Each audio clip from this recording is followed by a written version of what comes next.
So, here we have our protagonist Jim, who has been sent on a mission to climb a particular mountain in order to repair a communications station that is not working. In order to reach the top of that mountain, he's going to have to go through an acrid nest, and that will allow us to showcase one of our new acrid types. Now you can see it here bursting through the spawner. This is a fire wasp, which is one of our flying acrid types. And that means that it will not only buzz around you and try to attack you at close range, it also has a long range attack. Jim is going into cover here in order to protect against some of those long range attacks and defeat the fire wasps here. Now he's throwing a grenade at the spawner, and we'll follow that up with some gunfire here in order to take it out, and that will allow him to move into the next area. Now we have Jim entering the main portion of the fire wasp nest, and he's going to have to continue taking out the fire wasps. One of them has grabbed him here. This is another example of what we call the struggle mode, which is present with all of these smaller acrid types. And what we really wanted to do here was present something that was not a typical QTE. You will have to bash buttons a little bit, but afterwards, as you can see here, you're actually going to have to aim that reticle, and when it turns red, Jim will attack, and that will help you finish off the enemy. Now we've jumped a section here to the top of the mountain, and Jim is going to get to the bottom of why this satellite dish has stopped functioning. And we can see here in the distance that there's a mysterious figure that appeared to have been fiddling with the station. What the hell? And that is quite a mystery here for Jim. Now he's going to go here and repair, and while he does that, he's going to radio his boss and try to figure out what exactly was going on here. Cronus Actual, this is Peyton. Listen, I don't know how else to say this, but I think we might have a saboteur on the base. Saboteur? Jim, no offense. You're not supposed to go stir-crazy until you've been here at least a year. I'm serious, boss. Somebody was out here. All right, Jim, I believe you. First things first, head into the relay station, raise the satellite dish, and call up the tram. So as we can see, there's something not quite right about the situation, but Jim's got to focus on his mission. He's now pulled the lever that is going to put this communication station back into operation, and we get a nice, cool reveal here of the main portion of the satellite dish.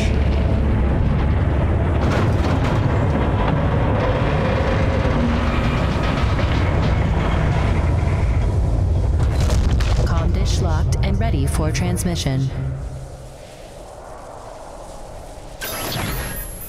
Now that he's restored functionality to the communication station, Jim is going to have to call up his utility rig that he's left at the bottom of the mountain using the built-in gondola system that he's repaired along the way. And this will call his rig up to him so that he'll be able to use it to make some final adjustments, make sure that the base is able to communicate with Earth.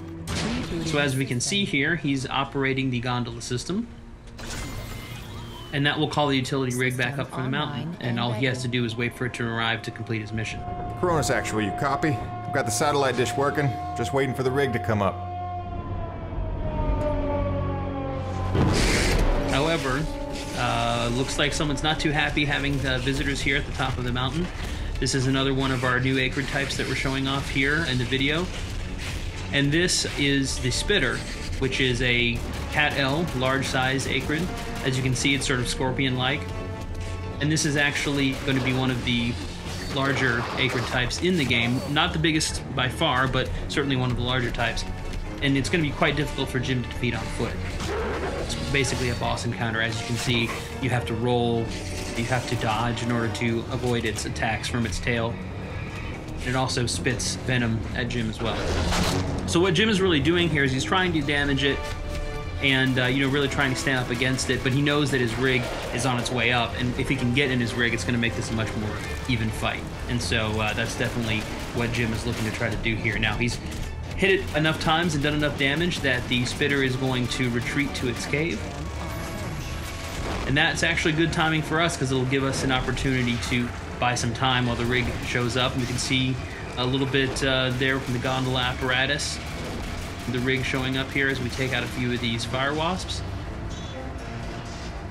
And sure enough, here is the rig that has shown up at the top of the mountain. And now all Jim has to do is get in it, and we're going to try to finish off the spitter that we saw a few minutes ago. Once again, when we jump into the rig in Lost Planet 3, we're back in first person. It's very important for us to sell the perspective and the scale of the rig. It is the largest vehicle we've ever had in the series. And here, Jim is going to use one of the upgrades that you get over the course of the game, which is called the winch. You start with the claw arm on the left side of the rig, and the winch allows you to basically shoot that out. And it will kill smaller enemies with a single hit, as we can see with the fire wasps. And then you can also use it to latch on to larger enemies and draw them in. Now, we can see that the spitter has shown back up. Looks like it's rested a little bit and wants to get back in the fight. So now we're going to give it something its own size to take on. We can bash using the drill arm, which will help, and then grab on with the winch, as we mentioned earlier, and then we can pull in using the winch, and that will allow us to grab the tail, lift it up, and attack with the drill. Now, important thing to note here, it's hard to tell a little bit from the video, but when you're actually playing the game, all of these things are their own unique controls. So when you grab onto the tail, you've got to use the trigger to grab, you've got to use the stick to lift the tail up, you have to use the right trigger to drill, and you have to aim the drill. So it's not a situation where the game's doing everything for you. We really want you to feel as though you're personally in control of this large rig. Now we've taken the tail off, we've bashed it into submission a little bit, and we're going to try to come in here now to finish it off. So bash it, stun it a little bit, come in, grab with the left trigger, and then we're going to use the drill here in order to finish it off, which is quite a gory and satisfying way to kill the enemies. And there we go. Before we finish out the video here, just going to play one of our cool cinematics here that's going to show a little bit more of the background of some of the characters and also give some hints at some of the mysteries that Jim and the others are facing here on EDN 3.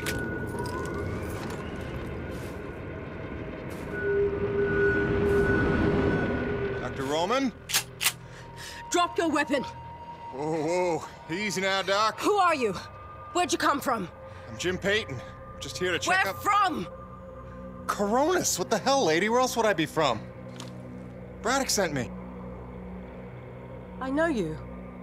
Right. They came down with that creepy fella you don't like, with the big head.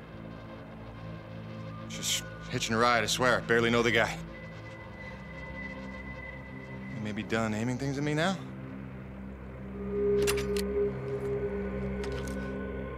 Braddock sent you? I want to make sure you're okay. See if you needed any help. Touching concern after all these months. To what do I owe such an excess of caution? I might ask the same, Shotgun Sally. You've seen it then, haven't you? It? Someone in the distance. Watching. Hard to know what I saw. They say folks start to crack up. Out here in the white too long? Perhaps. Do you feel cracked? Can't say as I do. Then there's something the old man's not telling us. You realize that? Trying not to. I know how it is. You didn't come here to ask questions. But believe me, James, this place has secrets. Keep your eyes open, or they'll sneak up on you when you least expect it. It's all good and ominous, Doc.